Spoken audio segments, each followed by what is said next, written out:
ओम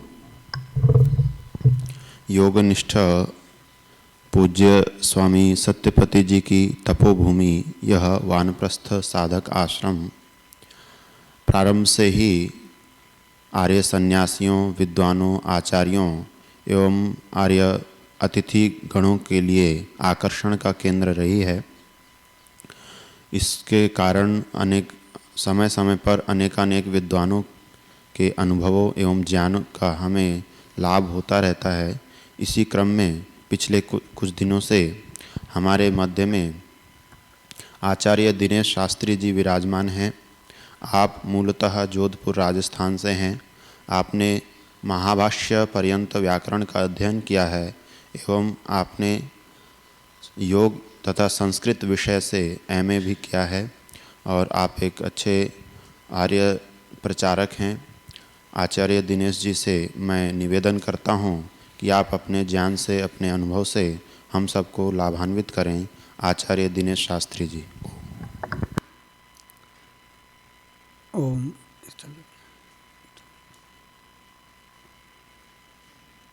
सभी मिलकर 3 बार ओम का उच्चारण करेंगे।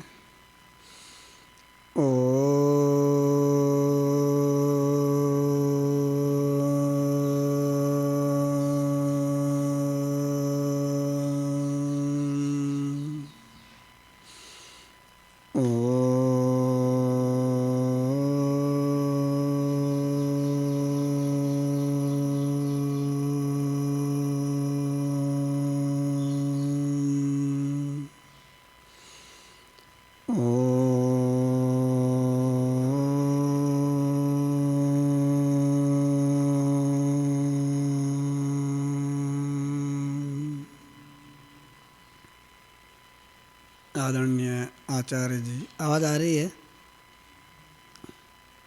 आदरणीय आचार्य जी, धर्म प्रेमी सज्जनों, वंदनीय माताओं बहनों, प्यारे ब्रह्मचारी,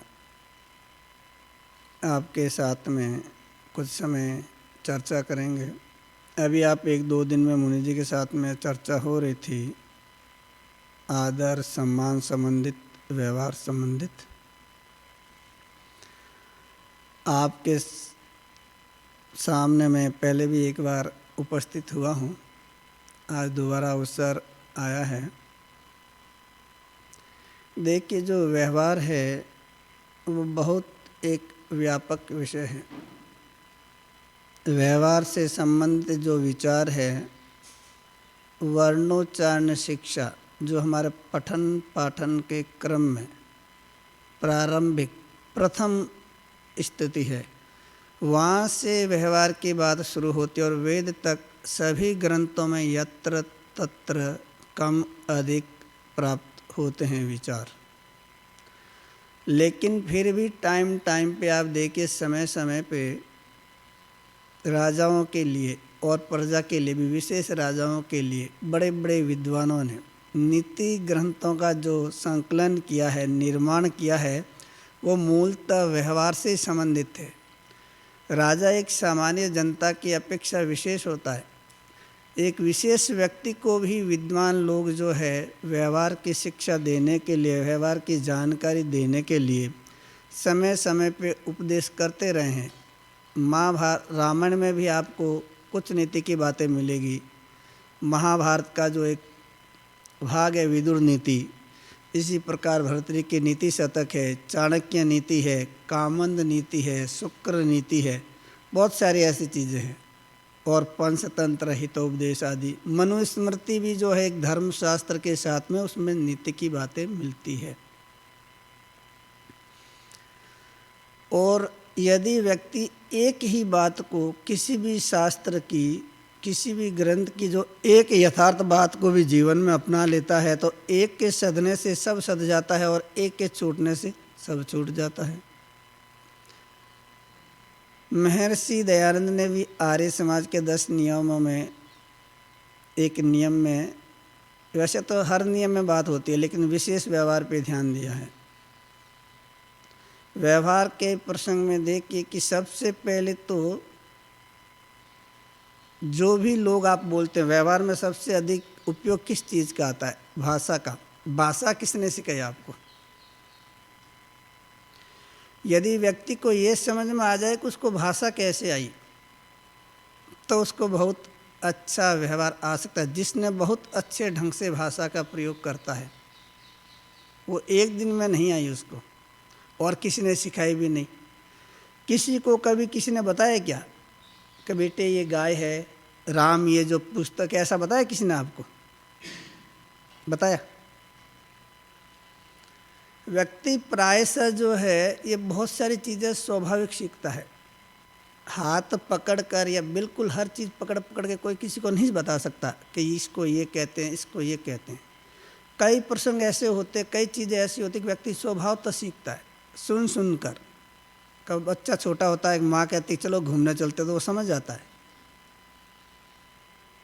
तो वो स्मृति बनी रहती। ठीक इसी प्रकार से जो व्यवहार की स्थिति जो है, कुल से, धर्म से, क्षेत्र से, भाषा से, भिन्न भिन्न जगहों पे अलग अलग तरह का व्यवहार रहता है। एक लोक व्यवहार है, एक जो है साधक लोगों का, आध्यात्मिक लोगों का व्यवहार है।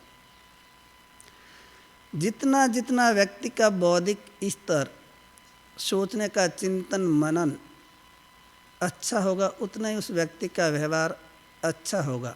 क्योंकि सबसे पहले जो है व्यक्ति की जो है सबसे बड़ी व्यवहार के विषय में, ज्ञान के विषय में, शिक्षा के विषय में सबसे बड़ी जो शक्ति होती है वो विचार होता है। व्यक्ति जैसा विचार करेगा वैसा ही बोलेगा और वैसे ही कर्म करेगा।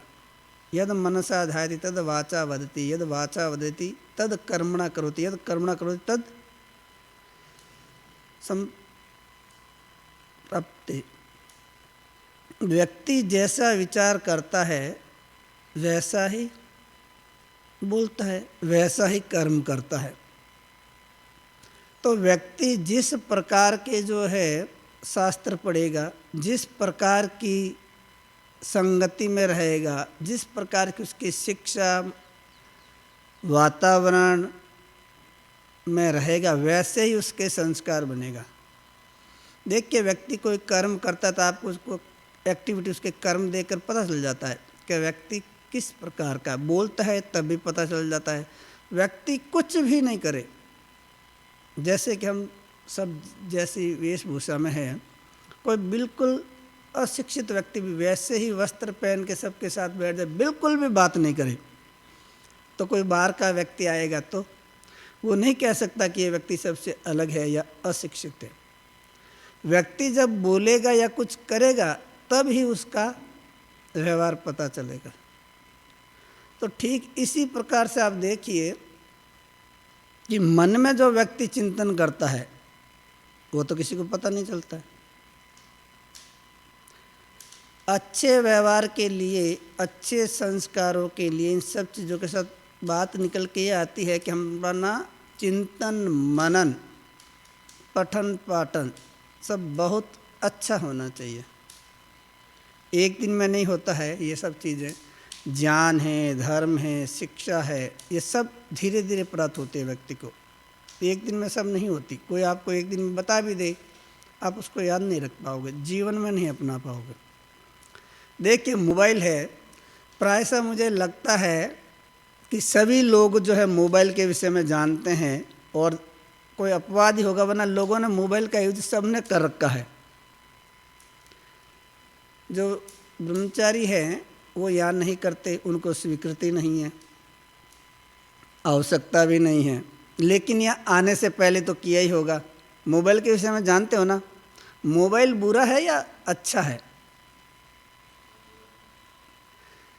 वो व्यक्ति के ऊपर है कि आप उसके अंदर किस चीज़ को सेव करते हो, आप उसमें क्या देखते हो, क्या सुनना पसंद करते हो, किस तरह की चीज़ें। ठीक यही मन की स्थिति है।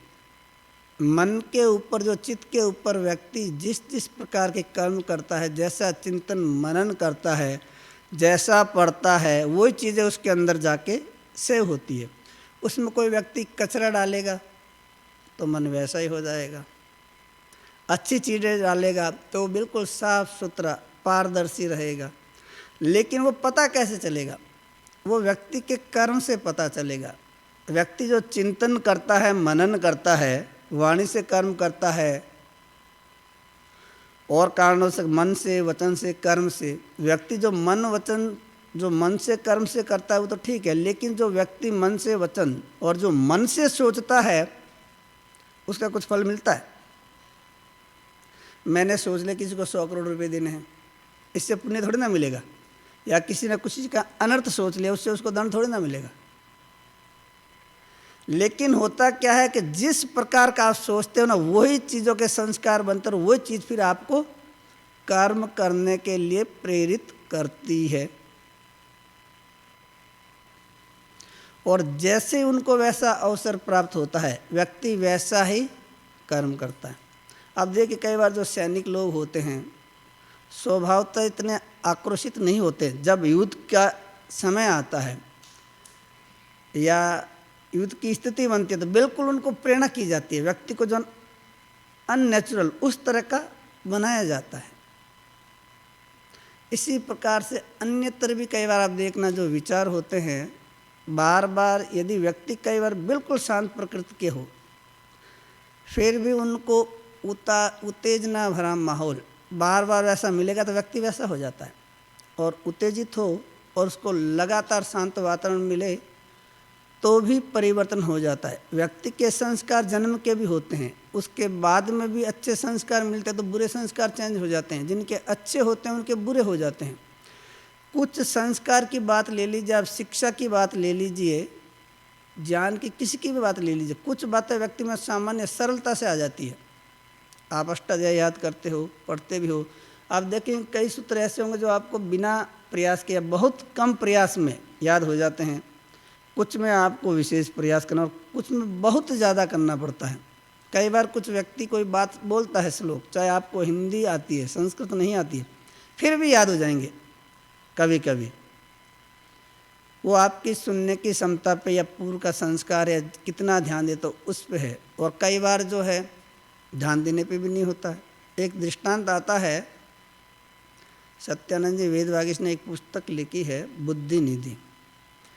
कोई व्यक्ति दक्षिण में गया था, उसको वहाँ की भाषा आती नहीं थी।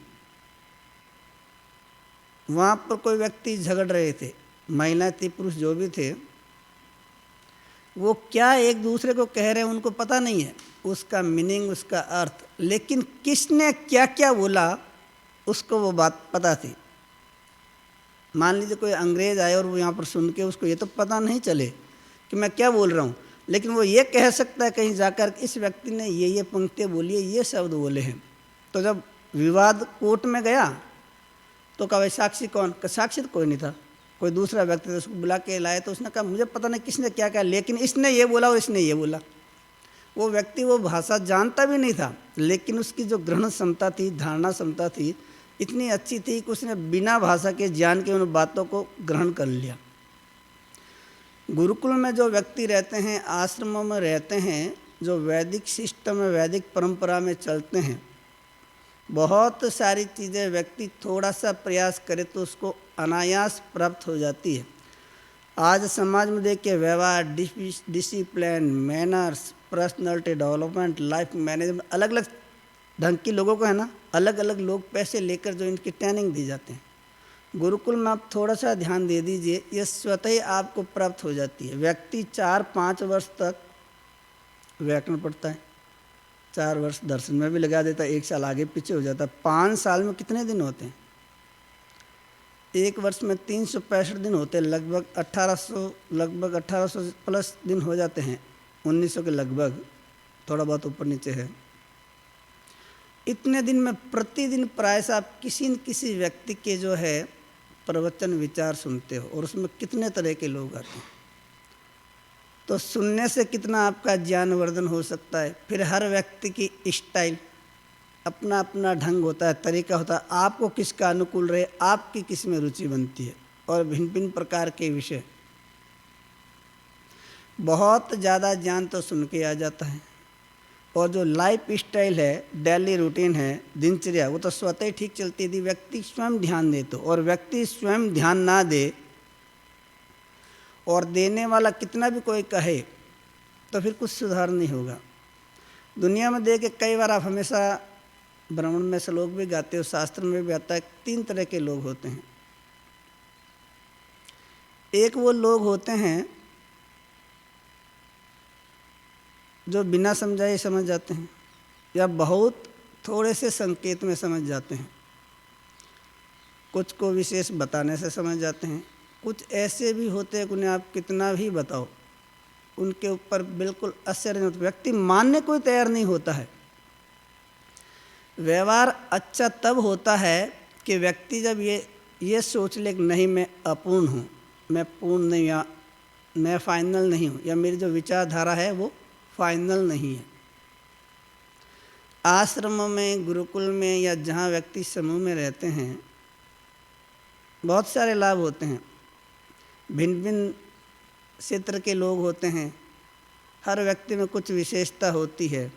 व्यक्ति यदि एक दूसरे की एक्टिविटी पे थोड़ा, ऐसा नहीं सब दिन, नॉर्मली एक बार भी ध्यान दे दे तो व्यक्ति सरलता से अपने जीवन में परिवर्तन कर सकता है।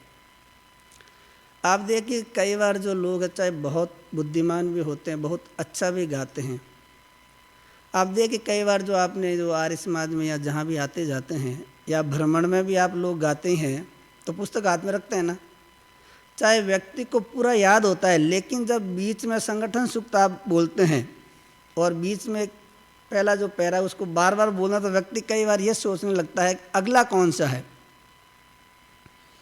तो व्यक्ति उसको ध्यान रखने के लिए कई सारे लोग नहीं, चाहे कुछ लोग होंगे, वो उस पंक्ति को दोहराते रहते हैं और किसी को पता नहीं चलता, और कई बार पता भी चल जाता है।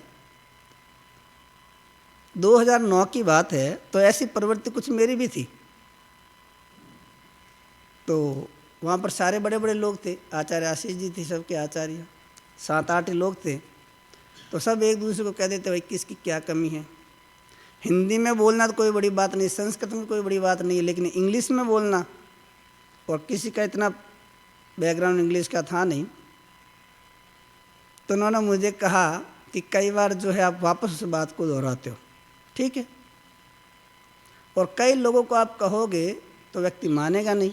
व्यक्ति को यदि मानेगा, उस पर चिंतन मनन करेगा तो ठीक होगा। एक हमारे मित्र थे, कई बार बिना एग्जाम्पल के व्यक्ति को बात समझ में नहीं आती। 2002 में मैं उनसे मिला और फिर साथ में भी रहे, फिर वहाँ से चले गए और सीधे देहरादून में मिले। उनके व्यवहार में इतना परिवर्तन आ गया कि मैं उनको पहचान भी नहीं सका। जब तक वो आश्रम में रहे कभी किसी से बात नहीं करते, बिल्कुल भी चंचलता वगैरह मैंने नहीं देखी, और बाहर जब वो आए तो बिल्कुल अपोजिट था। मैंने कहा ये व्यवहार कैसे हो गया। मतलब उन्होंने इतने वर्ष तक अपना नेचुरल जो स्वाभाविक स्वभाव था उसको दबा के रखा, लेकिन ख़त्म नहीं कर सके, और बाद में वैसा ही हो गया। मैंने कहा भैया 8 साल में तो व्यक्ति बहुत चेंज हो जाता है। उनकी उन्हें चाहे कुछ भी कहो, चाहे आप उनको यज्ञ प्रार्थना बोलने के लिए कहो, हर जगह ऐसे ही है उनका, भोजन में, गाने में, बोलने में, सब जगह उनका एक ही स्टाइल चलता है। तो एक दिन किसी ने कहा कि इनको पूजनीय प्रभु तो ढंग से याद करवा दो। तो हमारे दूसरे मित्र थे, उन्होंने कहा इनको जो है याद कराते कराते ये तो याद नहीं, मतलब ये तो ठीक से नहीं करेंगे, लेकिन आपको ज़रूर करवा देंगे अपनी स्टाइल में। कहा इनका तो ठीक नहीं होगा, लेकिन आपका ज़रूर गड़बड़ कर देंगे। तो जीवन में जो है बिल्कुल जब सीखने आए व्यक्ति, बहुत सारी विशेषता हर व्यक्ति में होती है, लेकिन व्यक्ति को बिल्कुल अपने को नॉर्मल जीरो रखना चाहिए। कुछ दिन पहले मैं अभी किसी से, एक दिन एक व्यक्ति से बात कर रहे थे, ऐसे ही जो है कुछ टेक्निकल की बात चल रही थी, टेक्निक की। तो थोड़ी बहुत तो जानते, लेकिन मैं प्रायः कोई उसमें झूठ भी नहीं था, छल भी नहीं था। मैंने कहा था भाई हम तो इस काम में जीरो हैं। तो बातों बातों में उन्होंने कहा ये तो सेकंडों में काम होता है, मिनटों में होता है। मैंने कहा ऐसे कैसे हो जाएगा, आपको पता नहीं। मैंने कहा फिर भी नहीं हो सकता है। यदि किसी पुस्तक को व्यक्ति मोबाइल से फ़ोटो खींचेगा, स्कैन करेगा, कुछ भी कर ले, मैंने कहा मिनटों में तो नहीं होता भाई 1000 पृष्ठ की पुस्तक। तो जीवन में देखिए, व्यवहार में जो है सबसे बड़ी जो बात होती है, बहुत सारी चीज़ों में वाणी होती है। जो लोग साधक होते, जिन्होंने अपने आप को तपाया है जितना जितना, वो उतना उतना ही अपने वाणी का उतने ढंग से प्रयोग करते हैं। जैसे कल मुनि जी ने बताया था कि बहुत सारे जो लोग होते हैं विदेशी वगैरह, उनकी वाणी इतनी स्पष्ट वो नहीं बोल सकते, लेकिन भारत के जो लोग हैं उनकी अपेक्षा अच्छा बोल लेते हैं।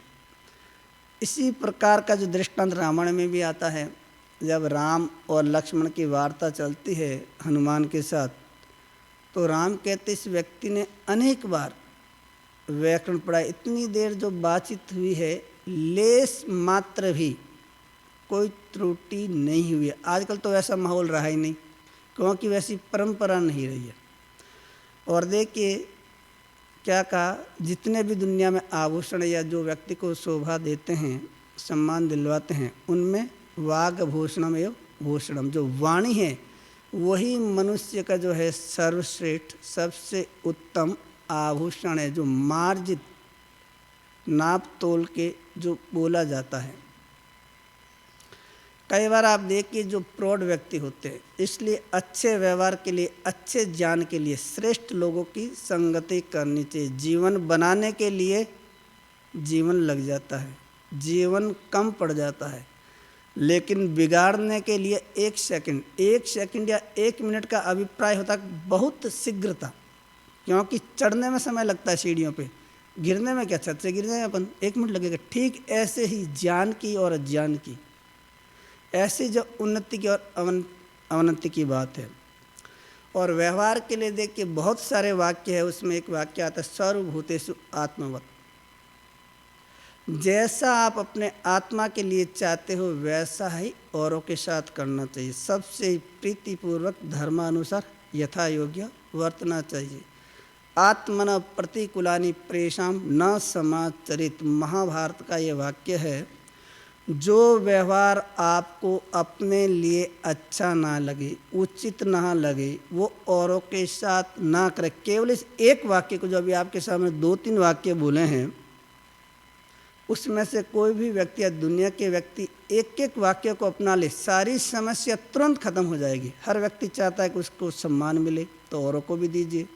हर व्यक्ति चाहता है कि उसका अधिकार का कोई हनन नहीं करता, आप भी दूसरों का अधिकार का हनन मत कीजिए। व्यक्ति चाहता है मेरे साथ कोई हिंसा ना करे, मेरे किसी सामान की कोई चोरी ना करे, मुझे कोई गाली नहीं दे, आप भी मत दीजिए। व्यक्ति क्या करता है कि जब खुद की बारी आती होती है तो व्यक्ति वकील बन जाता है, और दूसरे का नंबर आता है तो न्यायाधीश बन जाता है, यथार्थ व्यवहार नहीं करता। समय हो गया है, मैं यहीं पे अपने वाणी को विराम देता हूँ। ओम शांति।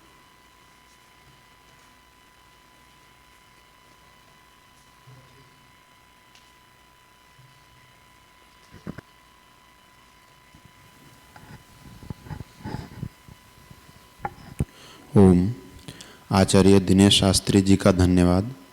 आपने वाणी के महत्व को हमारे समक्ष रखा कि वाणी ही हमारे अंदर चलने वाले मनन को, व्यवहार को, चिंतन को बताने वाली होती है, द्योतन करने वाली होती है। और इसी प्रकार हमारे जो कर्म हैं वे भी हमारे चिंतन मनन को बताते हैं। और यदि हमको व्यवहार में श्रेष्ठता प्राप्त करनी है तो हमारे अपने चिंतन को, मनन को बदलना होगा, उत्कृष्ट बनाना होगा, जिसके साथ हमारी वाणी भी शुद्ध होगी, पवित्र होगी और श्रेष्ठ होगी, जिससे हम अपने जीवन को उन्नत बना सकेंगे। पुनः मैं आचार्य दिनेश शास्त्री जी का धन्यवाद करता हूँ। अथ शांति पाठ। ओम।